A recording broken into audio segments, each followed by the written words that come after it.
আসসালামু আলাইকুম। দৈনিক সকালবেলার বিশেষ শিরোনাম, বিশেষ আয়োজন, বন্যা আশ্রয় কেন্দ্র নির্মাণ, নিরাপদ আশ্রয়ের নতুন দিগন্ত। প্রতিবেদক আমি অনক আলী হোসেন শাহিদি। বাংলাদেশে জলবায়ু পরিবর্তনের প্রভাব, অস্বাভাবিক বন্যা, নদী ভাঙ্গন এবং অন্যান্য প্রাকৃতিক দুর্যোগের ঝুঁকি দিন দিন বৃদ্ধি পাচ্ছে। প্রতি বছর লাখো মানুষ বাড়িঘর হারায়, নিরাপদ আশ্রয়ের সংকটে পড়ে এবং প্রাণী সম্পদ রক্ষায় চরম দুর্যোগের মুখোমুখি হয়। এই বাস্তবতায় দুর্যোগ ব্যবস্থাপনা ও ত্রাণ মন্ত্রণালয়ের নিয়ন্ত্রণাধীন দুর্যোগ ব্যবস্থাপনা অধিদপ্তর বাস্তবায়ন করছে বন্যাপ্রবণ ও নদী ভাঙন এলাকায় আশ্রয় কেন্দ্র নির্মাণ তৃতীয় পর্যায়ে শীর্ষক এক বৃহৎ উন্নয়ন প্রকল্প।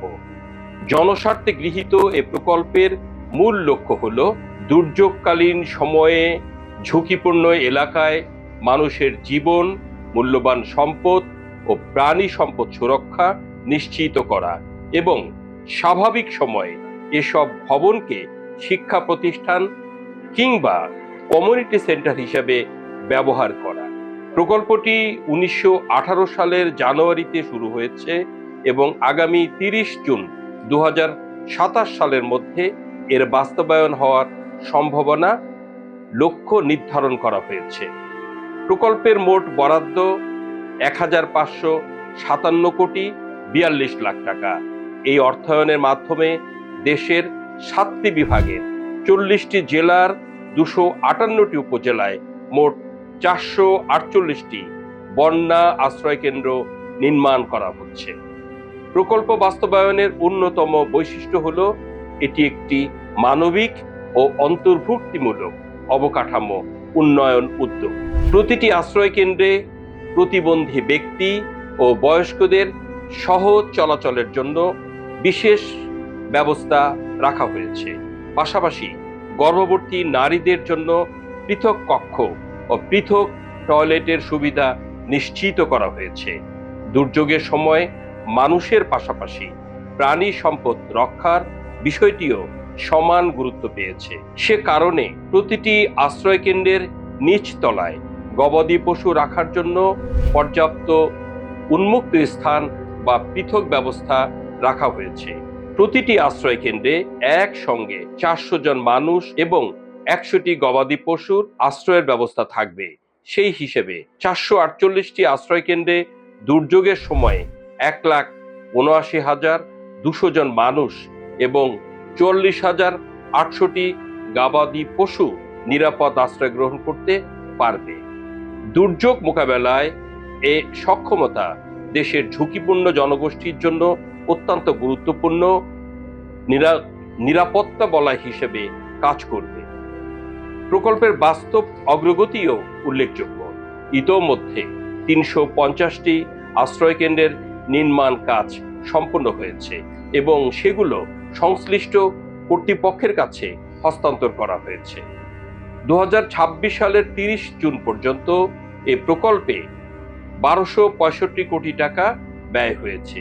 অবশিষ্ট আশ্রয় কেন্দ্রগুলোর নির্মাণ কাজ দ্রুত গতিতে এগিয়ে চলছে এবং নির্ধারিত সময়ের মধ্যেই প্রকল্পের পূর্ণাঙ্গ বাস্তবায়নের লক্ষ্যে কার্যক্রম অব্যাহত রয়েছে। চলমান বন্যা ও প্রাকৃতিক দুর্যোগের সময় ইতোমধ্যে নির্মিত আশ্রয় কেন্দ্রগুলোতে হাজার হাজার মানুষ নিরাপদ আশ্রয় গ্রহণ করেছে। ফলে প্রকল্পটির কার্যকারিতা বাস্তব পরিস্থিতিতেই প্রমাণিত হয়েছে। একই সঙ্গে স্থানীয় জনপ্রতিনিধি, সচেতন নাগরিক এবং দুর্যোগ ব্যবস্থাপনা বিশেষজ্ঞদের অভিমত, জলবায়ু পরিবর্তনের কারণে নতুন নতুন এলাকা দুর্যোগ ঝুঁকির আওতায় চলে আসছে। তাই বর্তমান 448টি আশ্রয় কেন্দ্রের পাশাপাশি ভবিষ্যতে সারা দেশে অন্তত আরো 1000টি বন্যা আশ্রয় কেন্দ্র নির্মাণ এখন সময়ের দাবি। প্রকল্পের মূল উদ্দেশ্য কেবল দুর্যোগের সময় আশ্রয় প্রদান নয়, বরং বন্যা ও নদী ভাঙন এলাকায় দরিদ্র জনগোষ্ঠী ও প্রাণী সম্পদ ঝুঁকি হ্রাস করা, বহুমুখী ব্যবহারযোগ্য অবকাঠামো গড়ে তোলা এবং প্রকল্পভুক্ত শিক্ষা প্রতিষ্ঠানগুলোকে আধুনিক ও নিরাপদ পরিবেশ শিক্ষা কার্যক্রম পরিচালনার উপযোগী করে গড়ে তোলা। ফলে এ প্রকল্পে দুর্যোগ ব্যবস্থাপনা, শিক্ষা ও সামাজিক উন্নয়নের একটি সমন্বিত মডেল হিসেবে বিবেচিত হতে পারে। প্রকল্পটির উপপ্রকল্প পরিচালকের দায়িত্ব পালন করছেন মোহাম্মদ কামরুল আহসান এবং পরিকল্প পরিচালকের দায়িত্ব পালন করছেন অতিরিক্ত সচিব মোহাম্মদ আব্দুর রশিদ। দুর্যোগ ব্যবস্থাপনা ও ত্রাণ মন্ত্রণালয়ের অধীনে দুর্যোগ ব্যবস্থাপনা অধিদপ্তর প্রকল্পটি বাস্তবায়ন করছে। প্রকল্প পরিচালক মোহাম্মদ আব্দুর রশিদ বলেন, জনস্বার্থে সততা ও নিষ্ঠার সাথে এই কার্যক্রম বাস্তবায়িত হচ্ছে। এই প্রকল্পের মাধ্যমে নির্মিত আশ্রয়কেন্দ্রগুলো দুর্যোগ প্রবণ এলাকার মানুষের নিরাপত্তা নিশ্চিত করছে এবং সাধারণ মানুষ সরাসরি এর সুফল পাচ্ছে। দুর্যোগ ব্যবস্থাপনা ও ত্রাণ মন্ত্রণালয়ের সচিব মোহাম্মদ সাইদুর রহমান খান বলেন, দুর্যোগ ব্যবস্থাপনা ও ত্রাণ মন্ত্রণালয় একটি জনকল্যাণমুখী মন্ত্রণালয়।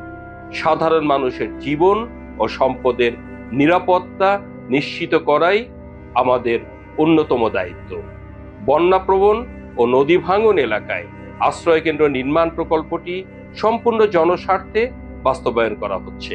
ভবিষ্যতে প্রয়োজন অনুযায়ী এ প্রকল্প আরও সম্প্রসারণের চেষ্টা করা হবে। দুর্যোগ ব্যবস্থাপনা ও ত্রাণ মন্ত্রণালয়ের দায়িত্বপ্রাপ্ত মন্ত্রী আসাদুল হাবিব দুলু এমপি বলেন, প্রধানমন্ত্রী তারেক রহমান সবার আগে বাংলাদেশ এই অঙ্গীকার নিয়ে ক্ষুধা ও দারিদ্র্যমুক্ত বাংলাদেশ গড়ার লক্ষ্যে নিরলসভাবে কাজ করছেন। আমরা তার সহযোগী হিসেবে জনগণের কল্যাণে কাজ করে যাচ্ছি। বন্যাপ্রবণ ও নদী ভাঙন এলাকায় আশ্রয়কেন্দ্র নির্মাণ প্রকল্প সেই অঙ্গীকার বাস্তবায়নের একটি গুরুত্বপূর্ণ উদাহরণ।